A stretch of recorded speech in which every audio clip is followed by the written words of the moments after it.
Célébrer. Alléluia. Amen. Mais c'est encore mieux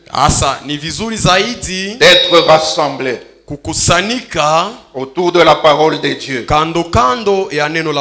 pour décorer le chemin sur lequel nous avançons.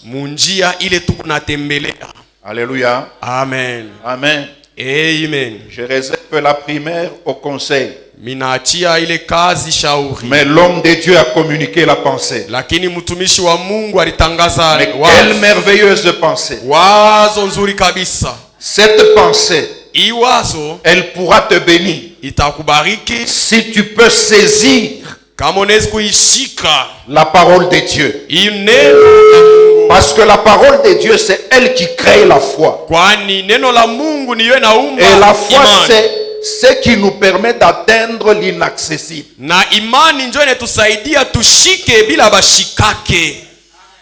Par rapport à ta tribu, peut-être tu ne peux pas atteindre tel niveau. Par rapport à tes études, tu ne peux pas atteindre tel niveau. Mais la foi peut te faire entrer. C'est pourquoi nous sommes bénis. Aujourd'hui, nous avons une colonne dans le ministère JTL. Quelqu'un qui peut te parler de la source. Alléluia. Amen. Le mardi, le mercredi et le jeudi, le couple qui était là était béni. Le vendredi, ceux qui étaient là, ils étaient bénis. Et aujourd'hui, si tu es là, tu es béni. Parce que maintenant, il ne reste plus que 40 minutes pour le pasteur Félix. Pendant qu'il s'approche, mais nous serons avec lui-même au second culte. Vous pouvez...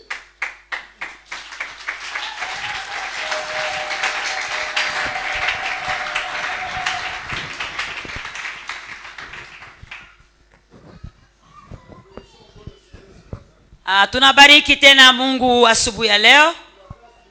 Être dans sa présence. Et je suis véritablement dans la joie d'être auprès de vous ce matin. Et surtout de partager quelque chose avec vous. Nous avons un thème que nous avons intitulé les richesses de l'homme intérieur. Les richesses de l'homme intérieur. Butajiri bwa muntu wa ndani. Alléluia. Ton homme intérieur est une richesse.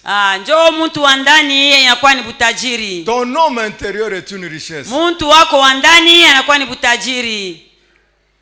Au ciel il y a des anges. Kumbingu kuna kuya wa malaika. À un certain moment, Dieu a remarqué que dans le cœur de certains anges, wakati moya Mungu alitambua sema mu mioyo ya malaika bengine il y a manqué l'intégrité. Kulikosa utawa. c'est que ce sont des gens qui n'étaient plus intègres, fidèles à leur créateur. Ndio kusema ni bantu bala bakuwe tena batawa na bakuwe baminifu kwa mumba wabo. La Bible dit ils ont été précipités. Biblia inasema balipolomwesha. On ne les appelle plus les anges, mais on les appelle les démons. Abaitiwe tena bamalaika lakini banaitiwa mandemona. Pourquoi est-ce qu'ils sont passés de l'étape des anges de Dieu pour être appelés démons? Njua nini balipita mwile hatua ya bamalaika ya Mungu na banaitiwa bandemona? Parce que Dieu a observé que dans leur cœur il y avait quelque chose qui ne lui appartenait plus. Njo Mungu alitazama sema ndani ya moyo yabo kulikuwa kitu kimoja kikuye tena kia Mungu. C'est ainsi qu'il ne les a plus admis dans sa présence. Njo maana ashikubavumilie tena na kubechika ndani ya kuwapo wake. Il n'a plus accepté qu'il reste à côté de lui. Ashikuichike babakie kando kando yake. C'est ainsi que Dieu a créé comme c'est lui le créateur. Njo maana Mungu aliumba vile anakuya mumbaji. Il a créé un autre lieu. C'est un lieu spirituel mais qu'on appelle séjour des morts. Njo maana Mungu aliumba fazi nyingine na kuya fazi ya kiroho ile banaita makao ya mauti. Séjour des morts, c'est une habitation où Dieu a créé pour Satan et ses anges. Makao ya mauti na kuya fazi ile Mungu aliumba juu ya shetani na bamalaika bake. Mais c'est un lieu qui n'était pas destiné. Lakini ile fasi haikuelekee weye. Ce n'est pas un lieu qui t'est destiné. Ina njoo usomi yako. Mais la Bible dit ceci. Lakini Biblia inasema hivi. Quand Dieu viendra dans sa gloire, c'est pour séparer. Wakati Mungu atakuwa mtukufu yake ni njoo ya kugawanya. D'une part les boucs, d'autre part les brebis. Ngambo moya bouc, ngambo ingine bana nkondo. C'est ainsi qu'il dira aux boucs qui sont à sa gauche, vous êtes maudits. Njoo bana atonesha bale babuku kwa ngambo yake ya kushoto asema Mungu benye kulaaniwa. Allez dans le feu éternel qui a été prévu pour Satan et ses anges. Mwende kumoto wa milele ile litayarishiwa njoo shetani na bamalaika bake. Mais pour ceux qui sont à droite, il dira ceci. Kwa bale beko kuume atasema hivi. Allez mwendeni dans le royaume céleste qui a été prévu pour vous. Mwendeni mufalme ya mbingu ile litayarishiwa njuu yenu. Dieu a un lieu qu'il a prévu pour toi. Mungu weko nafasi ile alikutayarishia. Dieu a prévu un lieu pour toi. Mungu alitayarisha nafasi mwanju yako. Nous allons lire deux textes. Tutasoma mausomi mbili. Nous sommes dans Proverbe 4:23. Tuku mumezari sura yake ya 4 mstari yake ya 23. Proverbe 4:23. Mezari sura ya 4 23. 1 Samuel 16 verset Samuel ya kwanza sura yake ya 16 na mstari ya 7. Nous commençons par Proverbe chapitre 4 le verset 23. Tunaanza na Mezari sura yake ya 4 mstari ya 23.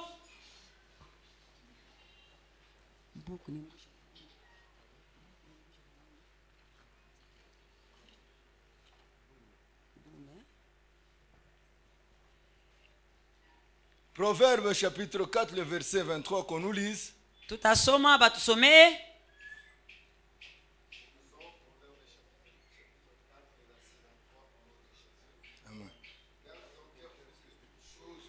Chose, car de lui viennent les sources de la vie.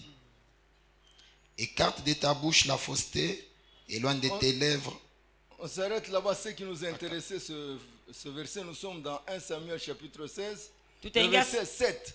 Samuel ya kwanza sura ya 16 na mstari ya 7. 1 Samuel 26, nous lisons le verset 7 au nom de Jésus. David 16. Verset 7.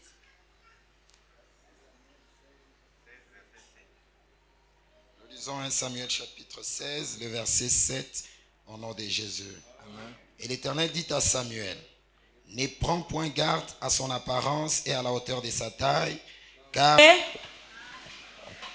l'homme intérieur, muntu wa ndani, c'est le lieu de préférence où Dieu voudrait habiter. inakuya fazi ya damani kule Mungu anapenda kuketi. Christ habite dans ton cœur. Il voudrait habiter dans ton cœur. Yesu anapenda kuketi wala kuikala ndani ya moyo wako. Oui, c'est sa volonté, vouloir occuper ton cœur. Inakuya ni mapenzi yake kutaka kuikala mu moyo wako. Mais tu peux lui refuser. Lakini wewe unaishi kumkataria. Ça ne dépend que de toi. Inaelekea tu njuu yako. Il n'y a que toi. Ni wewe tu. Si tu veux, il entre. Si tu ne veux pas, il ne va pas entrer. entrer. Kama unapenda naingia, kama upende. C'est comme ça, il ne va pas entrer. Ndio vile asitengia. Il voudrait avoir en toi anapenda kupata ndani mwako ton consentement. Kuitika kwako. Si tu veux, il entre. Si tu ne veux pas, il ne va pas entrer. Kama unaitika, anaingia. Kama uichike, asitaingia. C'est ainsi que dans le livre d'Apocalypse, il est dit comme ceci. Ndio maana mufunuo banasema hivi. Il se tient à ta porte, il frappe. Anasimama mbele ya mlango yako na anapika, anakonkola. Si tu l'ouvres, il va manger avec toi. Kama unamfungulia atakula pamoja nawe. Mais quelle est cette porte? Lakini ile mlango ni mlango gani? C'est la porte de ton cœur. Inakuya ni mlango ya moyo wako. Où Christ t'appelle. Kule Kristo anakuita. Où Christ est en train de frapper. Kule Kristo anakonkola. Si tu dis oui. Kama unasema ndio. Lui aussi s'approche, il entre. Na yeye anakaribia. Il entre où? Eko naingia wapi? Dans ton homme intérieur. Ndani ya mtu wako wa ndani. Si tu l'approches, il s'approchera. Kama unamkokota karibu atakaribia. Si tu le chasses, il va partir. Kama unamwandama na atenda. Mais lakini j'aimerais te dire ceci ce matin. Mimi napenda kusema na wewe hivi. Il y a un lieu là où il voudrait habiter. Unakuya fasi mwa ile anapenda kuikala. Ton homme intérieur. Mtu wako wa ndani. Oh, Christ habite dans nos cœurs, c'est le lieu là où il habite. Yesu anekala ndani ya mioyo yetu, ndio fasi kula anekala. Et c'est un lieu de grande richesse. Na inakuya fasi ya mabutajiri bukubwa. Je sais que le monde cherche le bonheur. Anajua sema dunia natafuta heri. Le monde cherche la joie. Dunia natafuta furaha. Le monde cherche les bénédictions. Dunia natafuta mabaraka.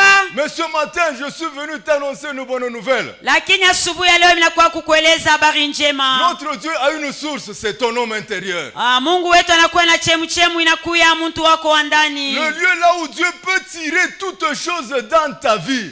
Fazi ile Mungu anaweza kupata bintu byote mu maisha yako. Oh, ton cœur et ton homme intérieur est une richesse. Roho yako na mtu wako wa ndani nakuya ni butajiri. Si tu veux être béni, arrange ton homme intérieur. Kama unapenda kubarikiwa, tengeneza mtu wako wa ndani. Si tu veux avoir le bonheur, arrange ton homme intérieur. Kama unapenda kuwa mtu wa heri, tengeneza mtu wako wa ndani. Si tu voudrais la prospérité, arrange ton homme intérieur. Kama unapenda kustawi, tengeneza mtu wako wa ndani. Nous l'appelons la maison de Dieu ou la maison de gloire de Dieu. Tuko na muita nyumba ya Mungu au nyumba ya utukufu ya Mungu. Là où Dieu voudrait habiter, s'asseoir, pas seul mais avec toi. Pale Mungu anapenda kuketi na kuikala. Il ne s'assoit pas seul, il veut s'asseoir dans ton cœur, mais avec toi. Shikalake peke yake anapenda kukala mu moyo wako, lakini pamoja na wewe. Le lieu de Dieu. Fazi ya Mungu. Tu voudrais aller loin avec ton ministère, arrange ton homme intérieur. Unapenda kwenda mbali na huduma yako, tengeneza mtu wako wa ndani. L'homme intérieur est une source. Mtu wa ndani anakuya chemu. La source de tout. Chemu ya yote. La source de la joie. Chemu ya furaha. Mais aussi la source du malheur. Lakini na chemu tena ya ole. Si tu voudrais avoir des problèmes dans ta vie, kama unapenda kuya na mambo ndani ya maisha yako, ne te préoccupe pas de ton homme intérieur. Hapana kumfadhaikia mtu wako wa ndani. Comme Ananias et Saphira. Vile Ananias na Safira. C'était un couple mais qui avait oublié de soigner l'homme intérieur. Ilikuwa ni ndoa lakini balisabu kutengeneza mtu wabo wa ndani. C'est ainsi que Pierre est arrivé auprès d'Ananias, il lui a dit: pourquoi as-tu accepté Satan habiter dans ton cœur? Ndio maana Petero pale alikaribia Ananias na akamuonesha njua nini ulichika shetani kuketi ndani ya moyo wako. Donc au lieu d'accepter Christ d'entrer, toi tu peux accepter que Satan habite dans ton cœur. Fazi ya kuichika Kristo kuingia, lakini wewe unachika shetani apate kuketi ndani ya moyo wako. Oui, il est capable d'habiter dans ton cœur. Ndio anakuwa na kimo ya kuikala ndani ya moyo wako. Il est capable d'habiter dans le cœur d'un homme. Anakuwa na kimo ya kuketi ndani ya moyo wa mtu. Comme Judas il dit, celui-là avec qui nous allons tremper ensemble. Vile alisema njoo ya Yuda ule tutatanta pamoja. C'est celui-là qui va me trahir. Njoo mwenyewe ule atanisaliti. Quand ils ils ont trempé ensemble dans la pièce, la Bible dit comme ceci. Satan entra en lui. Comme Dieu cherche l'homme intérieur, Satan aussi cherche l'homme intérieur. Ne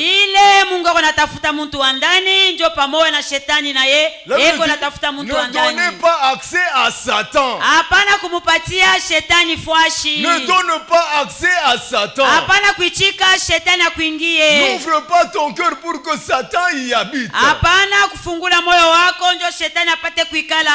Quand Ananias et Saphira ont ouvert le cœur, il est entré, c'était leur mort. Quand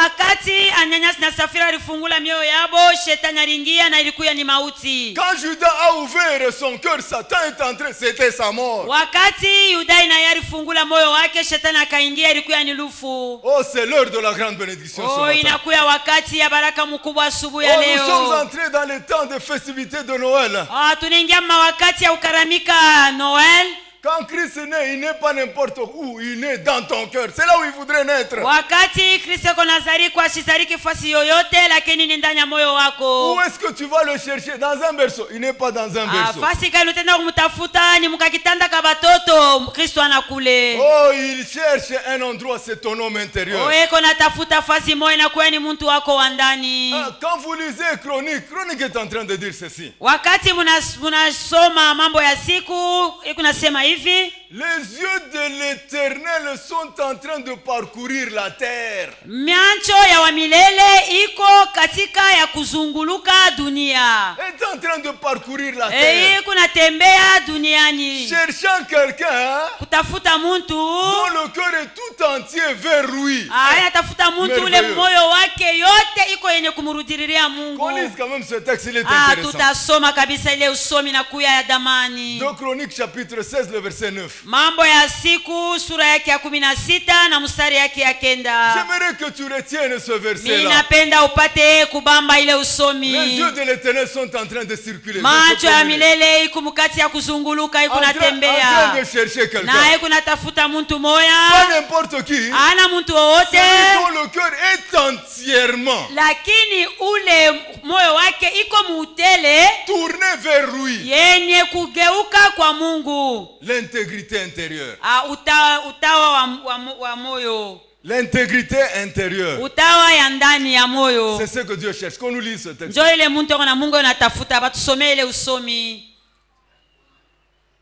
2 Chroniques. 2 Chroniques 16. 2 Chroniques 16. Verset 9, oui. Nous lisons 2 Chroniques chapitre 16, le 9e verset au nom de Jésus.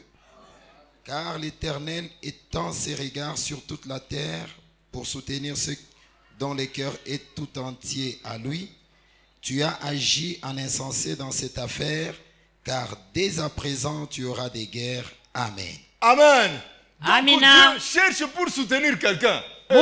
Anapenda kushikamisha muntu. Il voudrait soutenir quelqu'un. Anapenda akabambishe kwa muntu. Pas n'importe qui. Hapana muntu wote. Mais quelqu'un dont le cœur lakini muntu ule moyo est tout entier vers lui. Iko ine kugeuka mutele kwa Mungu. Que cet homme soit véritablement toi.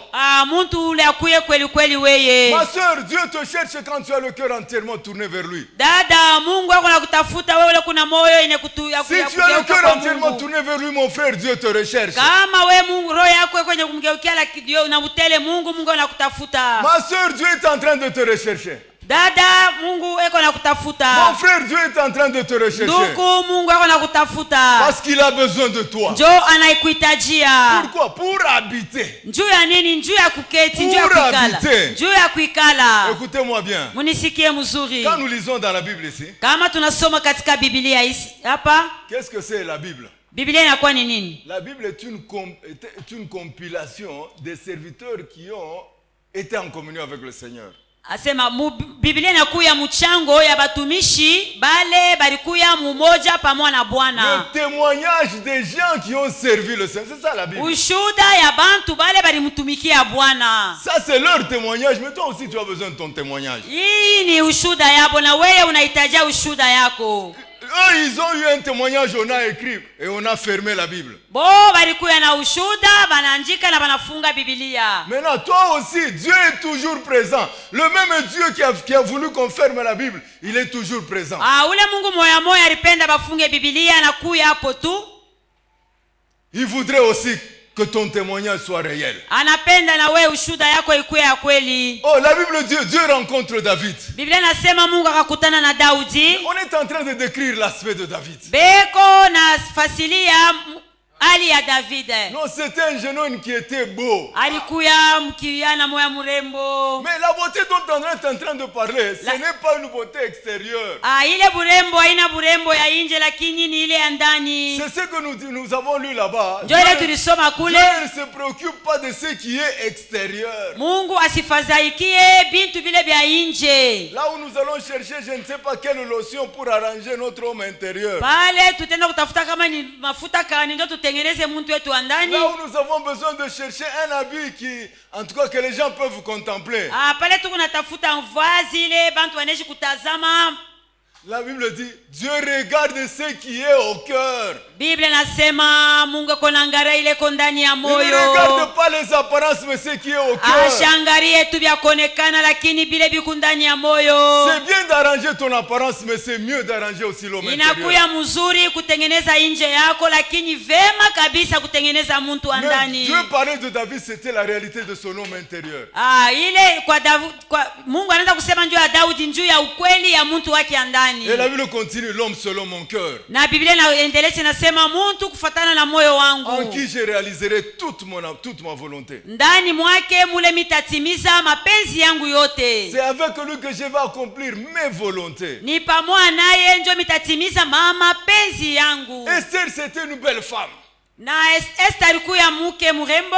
Mais bien aimé, la Bible dit elle a passé 6 mois avec telle lotion, 6 mois avec telle lotion. Biblia nasema alipitisha miezi 6 na mafuta fulani, miezi nyingine na mafuta fulani. Pour arranger sa beauté. Njoo kutengeneza burembo bwake. Là c'est une figure de style. Ile inakuwa kabisa ni mwenendo tu ya kufuata tu. Une figure de style. Inakuwa tu ni njia mula alipitia. Pour expliquer que njoo ya kufasalia asema notre homme intérieur peut être travaillé. Asema njoo kusema mtu wetu ndani baneshi kumutumika. Beaucoup de chrétiens ne prennent pas du temps pour arranger l'homme intérieur. Bakristo ba mingi abebebake wakati njoo kutengeneza mtu wabo ndani. Comme vous arrangez toujours votre homme intérieur et votre homme extérieur, votre apparence que je suis en train de contempler. Vile mnatengenezaka kila wakati nje yenu. Vile niko naona c'est de la même manière que vous devez aussi travailler dans votre homme intérieur. Mfano moya moya ndio mnapaswa kutumikia tena na mtu wenu wa ndani. Des fois vous voyez dans les publicités une maison qui présente une lotion. Mara mingi mtaona kule kwa publicité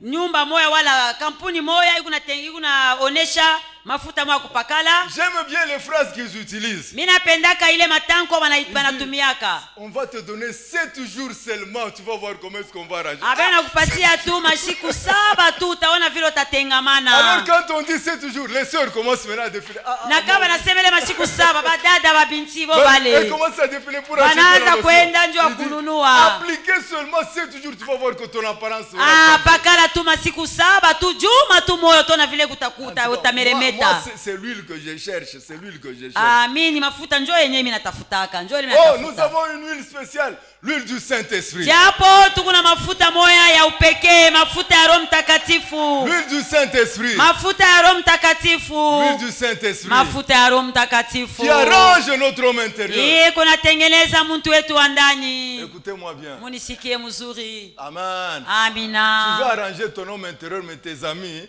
ce sont tous des païens, un problème. Kama unatengeneza mtu wako wa ndani lakini barafiki kumpembeni yako ni paka bapagano, inakuwa ni mambo. Des voleurs, des bandits, des prostituées. C'est compliqué. Comment est-ce que tu auras le temps d'arranger l'homme intérieur? Binakuwa nguvu wakati kani utabeba wakati ya kutengeneza mtu wako wa ndani. Tu veux arranger ton homme intérieur, jamais tu ne viens à l'église, jamais tu ne viens aux enseignements.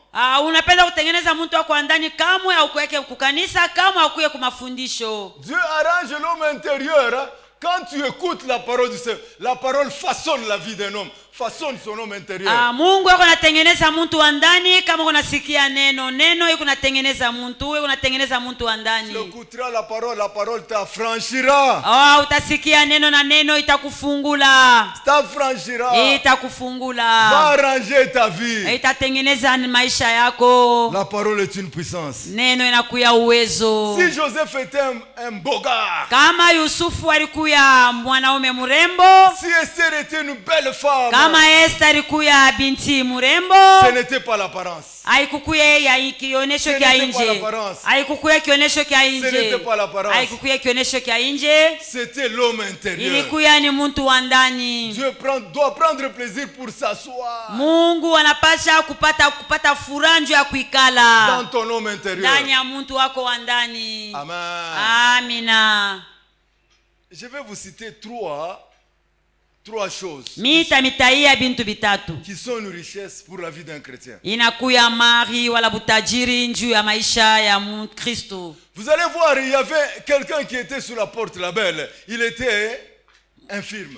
Mtu mmoja alikuya kule kumulango Label, alikuya mwenye kupozwa. Il rencontre Pierre et Jean. Anakutana na Petelo na Yohani. Donne-moi l'argent, donne-moi l'argent. Munipatie ko fedha, munipatie ko fedha, munikaburie ko. Je n'ai ni or ni argent. Wanasema tuna na dhahabu wala fedha. Je te donne. Kile niko na kile tuko nayo tunakupatia. À peine qu'on lui a donné, le jeune homme s'est ressaisi. Paka pale balimupatia yule kijana akasimama. Il est entré dans le temple.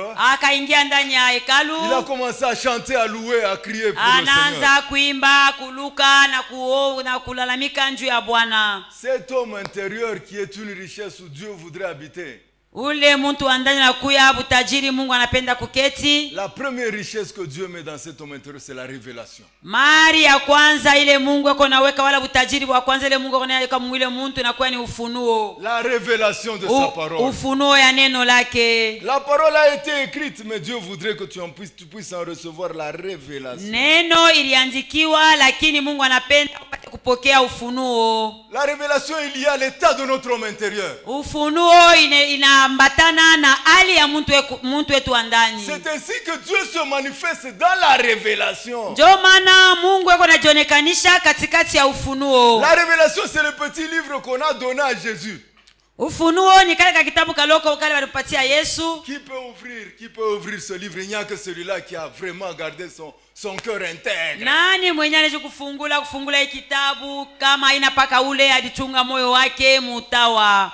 C'est la première des richesses que Dieu nous accorde. Inakuya ni mari ya kwanza wala utajiri wa kwanza ile Mungu anatupatia. Dieu appelle la révélation les yeux de l'esprit. Mungu analeta ufunuo, asema macho ya roho. Donc tes yeux là. Macho yako ile. Ton esprit là. Roho yako. Ton esprit a des yeux. Roho yako iko na macho. Et les yeux macho sont à l'intérieur. Iko ni ndani. Amen. Amina. Notre relation avec le Seigneur se manifeste par la révélation. Uhusiano yetu na Mungu iko najionekanisha kupitia ufunuo. Vous allez voir un peu. Mutaona pourquoi la révélation est-elle une richesse? Njua nini ufunuo inakuya ni butajiri? Il dit invoque-moi. Mungu anasema unyalike. Je vais t'exaucer. Mitakukubali. Je t'annoncerai les choses cachées que tu ne connais pas. Mitakutangaziwa bintu vyenye kufichama ila ujue bado. Les choses cachées, Dieu va te faire connaître quelle est ta position. Bintu vya kufichama Mungu atakufunulia ni hali yako ni hali gani. Quelle est ta position? Hatua yako ni hatua gani. Dieu va te révéler quoi? Mungu atakufunulia nini? Ses stratégies pour faire tomber Satan. Mambinu yake njuu ya kuangusha shetani. La révélation est une richesse. Satan veut détruire ta vie, mais pas la révélation. Dieu te fait ufunuo inakuya ni butajiri. Mekupitia ufunuo Mungu anakufungulia sema Satan peut tomber si tu fais ça, si tu fais Shetani anaweza kuanguka maisha yako kama unafanya hiki. C'est une grâce. Inakuya ni neema. C'est une grande richesse. Inakuya ni parce que le monde entier est maudit à cause de la présence de Satan. Jo dunia mzima imelainia njuu ya uwapo wa shetani. Mais toi tu es un homme béni. Lakini wewe uko mtu mwenye kubarikiwa. Mon frère, tu es un homme béni. Ndugu unakuwa mtu mwenye kubarikiwa. Ma soeur, tu es un homme béni. Dada uko mtu mwenye mama mwenye kubarikiwa. Ma soeur, tu es une femme bénie. Pourquoi? Dada unakuwa unakuya mwanamke mwenye kubarikiwa njua nini? La révélation qui te fait connaître comment Satan peut tomber dans ta vie.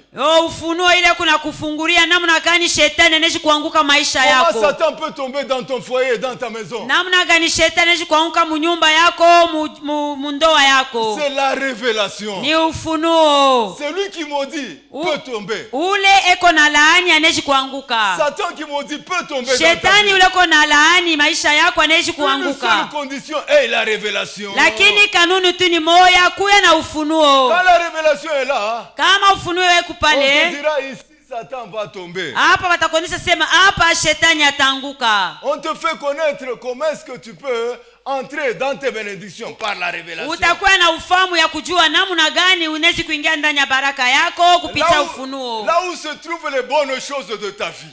Pale panajikuta bintu vizuri vya maisha yako. Les stratégies de Dieu avec toi. Mambinu ya Mungu pamoja na wewe.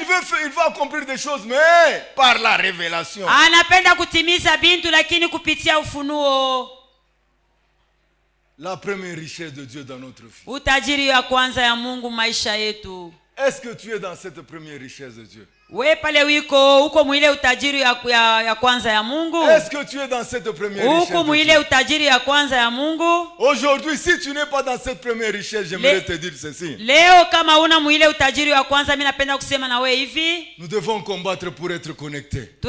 Tunapasha kukombanisha njuu ya tuchomekwe. Daniel était un homme fort parce que c'était un homme de révélation. Daniel alikuwa mtu wa nguvu, njoo alikuwa mtu wa ufunuo. La richesse vient de la révélation. Ufunuo utajiri unatoka kutokea ufunuo. Joseph est devenu premier ministre à cause de la révélation en lui. Yusufu alikuwa waziri wa kwanza njoo ya ufunuo ili alipata. Le trésor caché de tout temps, Christ en nous l'espérance de la gloire. Mari yenye kufichama ndani mwetu, Kristo anakuya kitumaini ya utukufu. Le mystère de la sagesse, le mystère de la connaissance, le mystère de la science de Dieu, c'est Christ.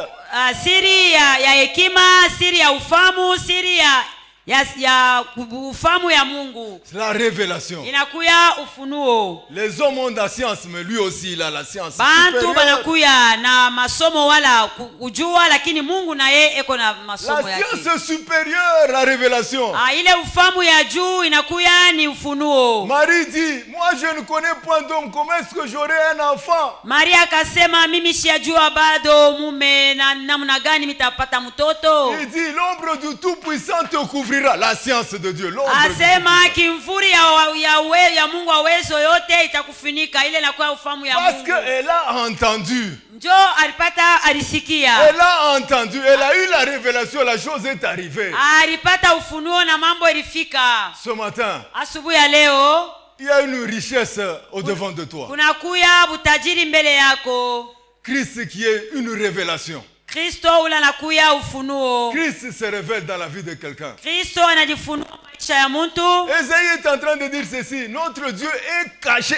Il n'est pas Dieu, ne vous n'allez pas le trouver comme ça. Il est caché. Esaya anasema Mungu wetu eko mwenye kufichama. Mungu hamtamupata paka hivi, eko mwenye kufichama. Où est-ce que vous allez chercher la chose cachée? Basi kani mtenda kutafuta kitu kenye kufichama. Il faut aller là où la chose est. Munapasha kwenda kule kile kitu kiko. Dans les profondeurs. Mule mumauketo. C'est là où se trouve cette grande richesse qui est l'or. Njoo pale kuna kuya yule utajiri mkubwa kile na kwa sababu. Je n'ai ni argent ni or, mais ce que j'ai je te donne. Il donnait Christ na sababu wala fedha ni kile niko nakyo ndio mimi nakupa.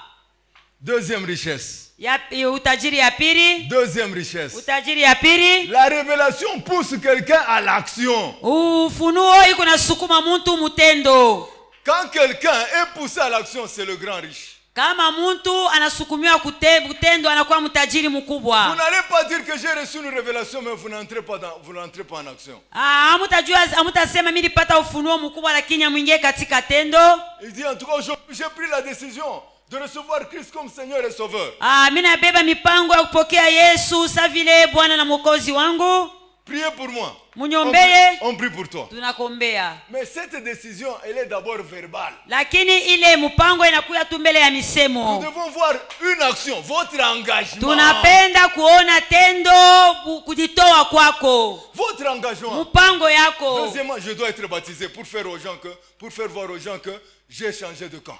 Sasa hivi ninapenda nibatiziwe ndio bantu baona sema mimi nabadilisha kambi. Cette fois-ci, je vais aller à l'église pour faire voir aux gens que j'ai changé. Hapa sasa mimi tenda kanisa ndio bantu baona sema mimi natoka ngambo yabo. Comme Marie de Magdala, cette fois-ci, je brise le parfum de Grand Prix qui faisait de moi une grande prostituée. Je vais suivre Christ. Savie Maria wa Magdala anasema mimi navunja ile manukato ya bei ile inaanza kufanya nikuye mkaaba, lakini mimi naivunja ndio nifuate sasa Kristo. Donc il n'y a pas de révélation sans action. Ndio kusema hakuna ufunuo bila tendo. Donc la révélation nous imprime l'esprit de la mission. Lakini ufunuo iko natupatia kabisa ile roho ya huduma. L'esprit de la mission vient de la révélation. Roho ya huduma inatokea ku ufunuo. Paul pouvait dire, Paulo aliweza kusema, quand j'ai eu la révélation que j'ai été appelé, wakati nilipata ufunuo asema militiwa, je n'ai consulté ni sans, je me suis levé et je suis parti. Mishi kuulize swali kwa mfupa wala kwa damu, lakini mirienda. Il est parti pourquoi? Poussé par la révélation. Alienda njua nini? Alikuwa mwenye kusukumia kwa ufunuo. La révélation elle nous pousse. Wakati ufunuo kupale iko natusukuma. Si toi tu es toujours endormi dans ton lit, tu n'es pas poussé par quelque chose. Encore cette richesse n'est pas là. La révélation n'est pas pour toi. Wakati wewe uko paka mwenye kulala kwa kitanda yako ndio kusema una na ufunuo. Ile utajiri hauna nabo. Tu es toujours chez toi en train de préparer manger.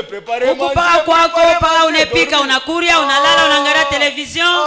Hapana. Pourquoi cette léthargie? Juu ya nini ile budhaifu? Pourquoi cette léthargie? La révélation que tu as ne t'a pas encore poussé dans une seconde action, dans une seconde dimension. L'action. Ile ufunuo kunayo ya kusukuma mwatua ya pili inakuwa ni tendo. Elle doit te pousser à l'action. Anapasha kusukuma mule mutendo. Tu dois agir. Unapasha kutenda. Tu dois agir. Unapasha kutenda. Tu dois agir. Unapasha kutenda. Il y a beaucoup de gens qui ont besoin de rencontrer ce Dieu par toi.